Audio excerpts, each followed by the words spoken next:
ভগবতে বাসুদেবায়। ওম নমো ভগবতে বাসুদেবায়।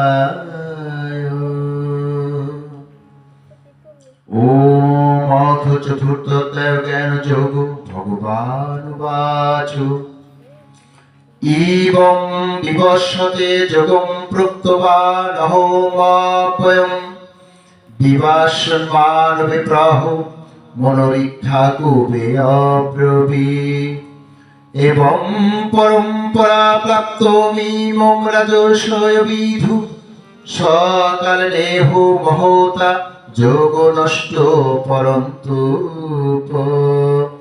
স এবয়ং ময়াতে অত্ত যোগ প্রক্ত পুরাতন ভক্ত অসীমে সকাচিতি রহস্যম হিদু তত্ত্বমম।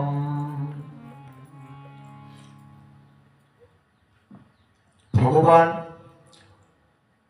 অর্জুনকে বললেন, পরমেশ্বর ভগবান শ্রীকৃষ্ণ বললেন, আমি পূর্বে সূর্যদেব বিভাসনকে এই অব্যয় নিষ্কাম কর্মসাধ্য জ্ঞান যোগ বলেছিলাম। সূর্য তা মানব জাতির জনক মনুকে বলেছিলেন, মনু তার পুত্র ইক্ষ্বাকুকে বলেছিলেন। এই প্রকারে রাজর্ষিগণ পরম্পরাক্রমে এই যোগ প্রাপ্ত হন।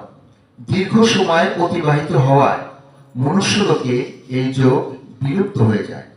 তুমি আমার ভক্ত এবং প্রিয় সখা, তাই এই অতি উত্তম গুহ্য দত্ত পুরাতন যোগ আজ তোমাকে বললাম।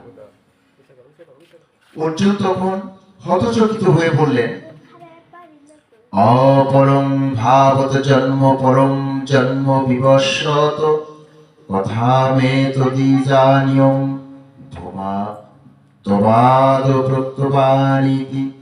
তোমার জন্ম পরে সূর্যের জন্ম অনেক আগে, সুতরাং তুমি যে পূর্বে এ কথা বলেছিলে তা আমি কি করে বুঝব? ভগবান উবাচ বহুনি মে ব্যতীতানি জন্মানি তবোচার্জুন তন্নহং বেদ সর্বাণি ন তং বেদ পরন্তুপ। হে পরন্তুপ অর্জুন, আমার এবং তোমার বহুবার জন্ম হয়েছে, সেসব তুমি জানো না, কিন্তু আমি জানি। কেন? ভগবান শ্রীকৃষ্ণ অনাদি গোবিন্দ, যিনি পরমাত্মা, আর অর্জুন হচ্ছে জীবাত্মা। জীবাত্মার জ্ঞান কখনো পরমাত্মার জ্ঞানকে ধরতে জানে না, ধরতে পারে না। আর যারা ধরতে পারে তারা তো ওই পরমাত্মার জ্ঞানের সাথেই লীন হয়ে যায়। কাজে ভগবান অনাদি গোবিন্দ শ্রীকৃষ্ণ, সে যতবার এসেছেন পৃথিবীতে ততবারই তার সব কথা মনে আছে। কিন্তু অর্জুন কতবার এসেছেন, তার সাথে এসেছেন হয়তোবা এখানকার মতে, কিন্তু তার কিন্তু পূর্বের জন্মের কথা মনে নেই। যেমন আমরা হচ্ছে অর্জুন, আমাদের পূর্ব জন্মের কথা মনে নেই, কিন্তু গোবিন্দ ভগবানের কিন্তু সে যতবার এসেছে ততবারই কিন্তু সেই সমস্ত কথাই তার মনে আছে। ক্রমণে আমরা এগিয়ে যাব। জীবাত্মা পূর্বজন্মের কথা মনে করতে পারে না, কিন্তু যারা পরমাত্মা তারা পূর্বজন্মের সব কথাই তাদের মনে থাকে, কারণ তারা তো ভগবান। সেই গোলক ধাম থেকে এসেছে, আবার কাজ শেষ করে তারা গোলক ধামে ফিরে যায়। অজো কিশন ব্যামাত্মা ভূতানীশ্বরো কিশন প্রকৃতিম সমাধিষ্ঠা সম্বয়মি আত্মায়। আমার জন্ম নেই, বিনাশ নেই, আমি সর্বভূতের ঈশ্বর হওয়া সত্ত্বেও নিজ প্রকৃতিকে নিয়ন্ত্রণের মাধ্যমে যোগমায়া দ্বারা আমি আবির্ভূত হই। কি অসাধারণ এবং চমৎকার একটি কথা বললেন! যোগমায়া দ্বারা আমি আবির্ভূত হই, যোগমায়া দ্বারা তিনি আবির্ভূত হন, আর আমরা যোগমায়ার মধ্যেই জন্মগ্রহণ করি, কারণ আমরা জীবাত্মা, আমরা ভগবানের নিত্য দাস। আর যিনি নিজে এই বিশ্ব ব্রহ্মাণ্ড সৃষ্টি করেছেন তাকে এরূপ অনাদিরাদি গোবিন্দ যা জানেন আমরা কেউ জানি না। কেন তিনি মায়া দ্বারা জন্মগ্রহণ করেন? যদা যদা হি ধর্মস্য গ্লানির্ভবতি ভারত অভ্যুত্থানমধর্মস্য তদাত্মনাং যদা যদা হি ধর্মস্য গ্লানির্ভবতি ভারত অভ্যুত্থানমধর্মস্য তদাত্মনাং সৃজমহম।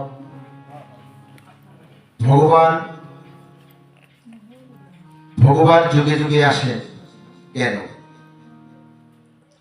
দেখুন, সত্য, ত্রেতা, দাপর, কলি, 4 যুগে কিন্তু ভগবান এসেছেন। এই যে 4 যুগে ভগবান এসেছেন, 4 যুগের কথাই কিন্তু তার মনে আছে। 4 যুগের কথা মনে আছে বলেই তিনি এই জগতে আসেন। কেন? যদা যদা হি ধর্মস্য, যেখানে যেখানে ধর্মের অধোগতি হয় এবং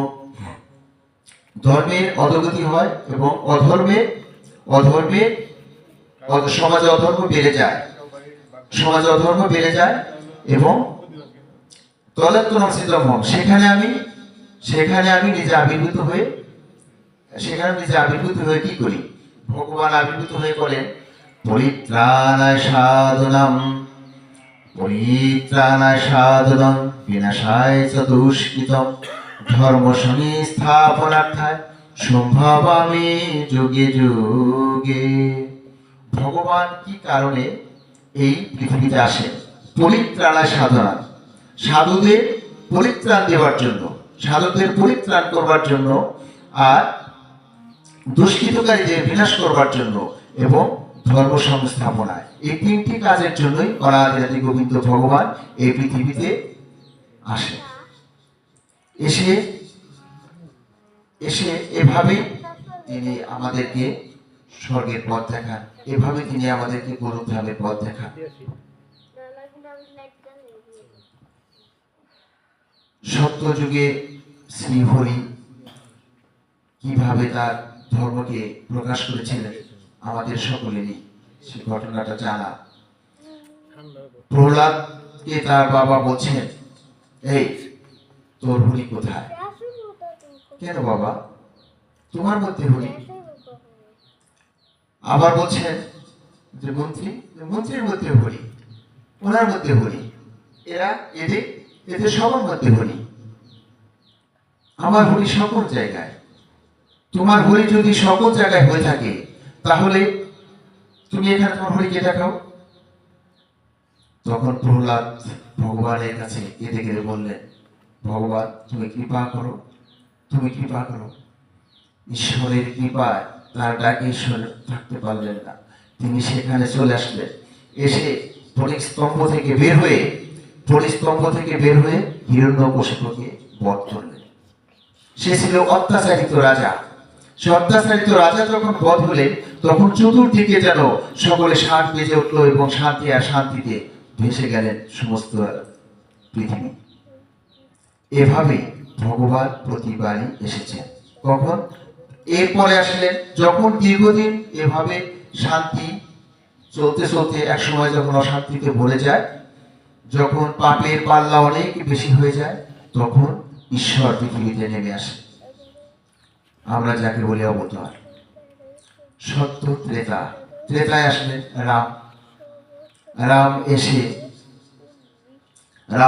রাক্ষসদের বধ করলেন।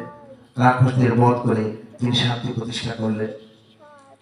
তারপরে সত্য ত্রেতায় দাপরে আসলেন ভগবান শ্রীকৃষ্ণ।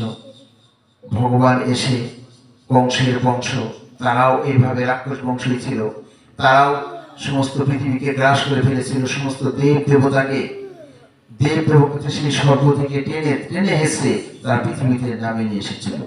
এত পাপ ভগবান সহ্য করে? ভগবান থাকতে না পেরে স্বয়ং ভগবান শ্রীকৃষ্ণ